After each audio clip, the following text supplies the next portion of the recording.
We are back from the air show and working on my table. As you can see, we've got nice wood here, although it's pretty wet. And I got a new hand planer right here. That was under $100, really cool, and made that smooth as can be. I've got a biscuit joiner I got from my father-in-law, who is just a master at woodworking. He would love this. Wish Jerry were here right now to help me out, because I've never used a biscuit joiner. But it sounded cool, and it sounded like something I might need for this project to put these together, because I just don't want screws going through everything. And then it started raining on me, so we're going to move inside real quick. There, you can see what the biscuit joiner does. And considering I don't have a clue what I was doing, I just set it up and did 3. I think it worked pretty well. That's a nice rounded thing. And then we'll take these biscuits right here and shove them in. Glue them in, and then... And they get glued in. And I got to cut it on the other side. So to make sure I get them in the same place, I just put 3 lines straight across. 1, 2, 3.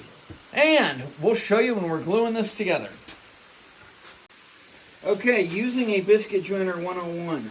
I've got a little mark right here. I line it up with the mark I put on the board, and then we just squeeze it together. Push it in.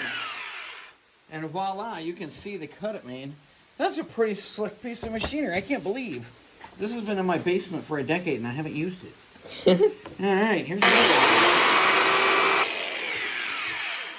And number 3. Cool. And that you can see. Apparently, they either come with lines or Jerry drew lines on these 10 or 20 years ago. That just about perfectly lines up. This will be cool. Now we just need to glue it together. Awesome. All right. Did that go that way, I think? Yep.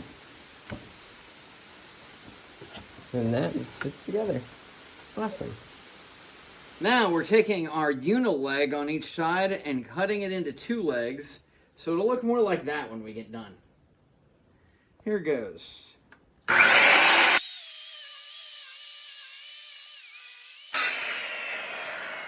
And we're not quite all the way through, so we're going to go to a different saw to finish that.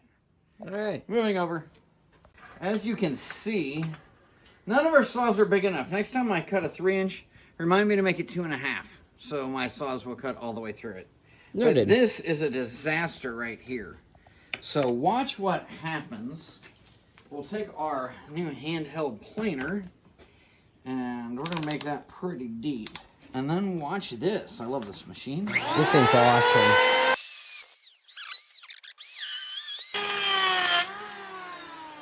Oh, look. Now we're down a little bit there.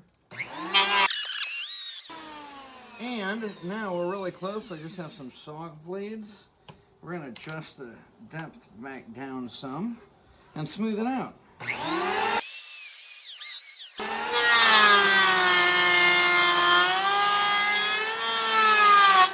You can hear that. Now it's getting more of a full cut. So we're closer to done. Got that one. That little teeny piece right there. Yep. One more, I think. Yeah, I can hit a little teeny scratch mark right there. Yeah, Gives it character. Yeah. And look at how beautiful that oak is. I love oak. And, yeah. I mean, you get to make a lot of sawdust. And who doesn't have fun making sawdust on the weekend? So right now we put the biscuit joiner in there. Now I have a 2-foot wide table. I had to use these pipe clamps to get that clamp together. We'll let that dry until tomorrow, which will probably be a lot longer because tomorrow's Monday and I actually have to pay people in my other businesses. Ethan's helping today. I get to be covered in sawdust again. Those characters, so wonderful. Would you rather be doing this or taking the floor up at the farm, though? Oh, definitely this. This is a lot more fun. Plus, we have a table afterwards. Yeah, and look, these are our 4 legs now. So we started with those 3-inch wide pieces, and I made them into 4 legs. Ethan says we should plane down the outside. I tell you to comment what you think. Should I leave the rough-looking character, or should I plane it down?